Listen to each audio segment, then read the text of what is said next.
సప్తవర్ణాల్లో చీరలు తయారు చేసే చేనేత రంగం వెలుగులు కోల్పోతోంది. ముడిసరకు ధరలు అంతకంతకు పెరగడం, గిట్టుబాటు కాని కూలీ ధరలతో సగటు కార్మికుడి బతుకు కనాకష్టంగా మారింది. అలాంటి సమయంలోనే జీఎస్టీ రూపంలో మరో పిడుగు పడింది. ముడిసరకు మొదలుకుని చీర విక్రయించే వరకు ఏకంగా 29% జీఎస్టీ విధింపుతో చేనేత రంగం కుప్పకూలుతోంది. చీరలు మగ్గం గడప దాటడం లేదు. వ్యాపారుల వద్ద చీరల నిల్వలు పేరుకున్నాయి. జీఎస్టీ ప్రభావంతో కుదేలైన చేనేత రంగంపై ప్రత్యేక కథనం.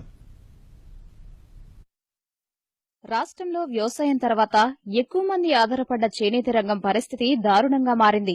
నేత కార్మికులు అష్టకష్టాలు పడ్డారు. పెరిగిపోతున్న ముడిసరకు, జరీ ధరలు చేనేత కార్మికుణ్ణి కుంగదీస్తున్నాయి. అనంతపురం జిల్లా ధర్మవరం కేంద్రంగా కొన్ని కోట్ల రూపాయల చేనేత వ్యాపారం జరుగుతున్నప్పటికీ కార్మికులు పడుతున్న పాట్లు అన్నీ ఇన్ని కావు. ఒకప్పుడు వ్యవసాయాన్ని వదిలేసి చేనేత రంగంలోకి వచ్చిన వారు ఇప్పుడు మరో వృత్తిలోకి వలసపోతున్నారు. ప్రభుత్వం అందించే రాయితీలు, ప్రోత్సాహకాలు అసలైన కార్మికుడికి అందని పరిస్థితి నెలకొంది.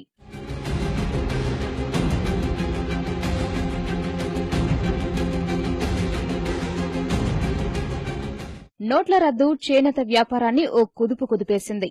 ఇప్పుడిప్పుడే ఆ పరిణామాల నుంచి గట్టెక్కుతున్న తరుణంలో జీఎస్టీ అమలు చేనేతపై తీవ్రంగా ప్రభావం చూపుతోంది. వ్యాపారుల నుంచి పన్ను వసూలు చేయాలన్న ఉద్దేశం కింది స్థాయి కార్మికుణ్ణి తాకింది.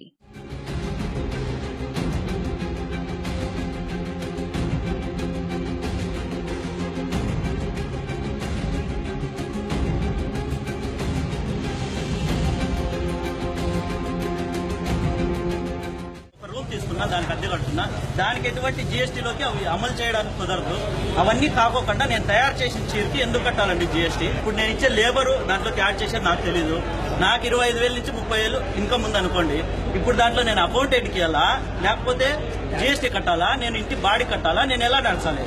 సార్, చేనేత పరిశ్రమ అభివృద్ధి చెందిన పరిశ్రమ కాదు, కుంటుపడిన పరిశ్రమ. కుంటిన ఒక్క కాలుతో నడుస్తున్న పరిశ్రమని ఇలాంటి మూతలేసి దీన్ని ఇంకా దిగజార్చేటువంటి పనులు చేయకోకుండా చేనేతని అభివృద్ధి దిశగా తీసుకెళ్లాలని కోరుకుంటున్నాం. గతంలో మనము 6,000 రూపాయలకు మనం ఒక పార్టీకి చీర అమ్మామనుకోండి, వాళ్ళు దాన్ని 40% యాడ్ చేసుకుని 10,000కి అమ్ముతారు. ఈ రోజు అదే 10,000 రూపాయల చీర 13,000 రూపాయలు అమ్మాల్సిన పరిస్థితి వస్తుంది. వాళ్లకు కస్టమర్ 13,000 రూపాయలు అమ్మితే గిన కొనడం మానేస్తాడు. 10 చీరలు కొనేవాడు 2 చీరలు కొంటాడు. ఆ విధంగా మనకు సేల్స్ పాయింట్ పడిపోయి ఈ చేనేత రంగము కుదేలేటువంటి అవకాశం ఉంది. వాస్తవంగా చేనేత రంగం ఎదుర్కొంటున్న గడ్డు పరిస్థితులను గుర్తించిన కేంద్ర రాష్ట్ర ప్రభుత్వాలు అనేక ప్రోత్సాహకాలు ఇస్తూ వస్తున్నాయి. అదే రీతిలో నేతన్నలు కష్టపడుతూ మగ్గాలను నెగ్గుకొస్తున్నారు. జీఎస్టీ అమలు చేసేసరికి ఒక్కసారిగా చేనేత రంగ వ్యాపారాలు నిలిచిపోయాయి. జీఎస్టీ అమల్లో ఏర్పడ్డ గందరగోళమే అసలు సమస్యగా ఉంది. కేంద్రం జౌళి రంగానికి జీఎస్టీ వర్తింపజేస్తోంది. జౌళి రంగానికి చేనేతలను కలుపుకోవడమే ఇబ్బందికరంగా మారింది. ముడిసరుకుపై 5%, జరీపై 12%, చీరలపై 15%, ఇలా అన్నీ కలిపి సుమారు 29% వరకు జీఎస్టీ పడింది. ఈ కారణంగా పెద్ద పెద్ద దుకాణదారులు వ్యాపారుల వద్ద నుంచి చీరల కొనుగోళ్లను నిలిపేశారు. ధర్మవరంలోని వ్యాపారుల వద్ద లక్షల చీరలు నిల్వ ఉండిపోయాయి. ప్రస్తుతం కార్మికులు నేస్తున్న చీరలను కొనుగోలు చేసేందుకు వ్యాపారులు ముందుకు రావడం లేదు. అందుకే జీఎస్టీలో చేనేతను మినహాయించాలంటూ ధర్మవరం వ్యాపారులు ఆందోళనకు దిగుతున్నారు. జీఎస్టీ అనేది అవగాహన ఏంటి, జీఎస్టీ అంటే ఏంది, ఒక గ్రంథాన్ని రెడీ చేసి ముందు పెడితే అందులో భాగంగా మా చేనేతలకు చదువు లేదు, ఏదో రెక్కాడితే డొక్కాడని పరిస్థితిలో చేసుకుంటూ పోయే వ్యాపారం ఇది. మా దానికి ఎంఆర్పీ అనేది ఉండదు. ఎందుకంటే రోజు రోజుకి ముడిసరుకు ధర పెరుగుతుంది, తరుగుతుంది. ఒక నిలకడలేని పరిస్థితి ఇది. జీఎస్టీ వేస్తే ఆ కస్టమర్ తీసుకునే పరిస్థితి లేదు. ముక్కుతూ మూలుగుతూ నడుస్తున్నటువంటి చేనేత పరిశ్రమ పైన కేంద్ర ప్రభుత్వం ఏదో జీఎస్టీ పన్ను విధించి చేనేత నడ్డి వేసినటువంటి సందర్భాన్ని మనం చూస్తా ఉన్నాం.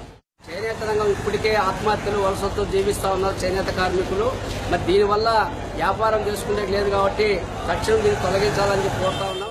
వాస్తవ పరిస్థితిని ప్రభుత్వాలు గుర్తించి చేనేతకు కొన్ని మినహాయింపులు ఇవ్వాలని కార్మికులు కోరుతున్నారు. చేనేతను గడ్డు పరిస్థితుల నుంచి గట్టెక్కించాలని విజ్ఞప్తి చేస్తున్నారు.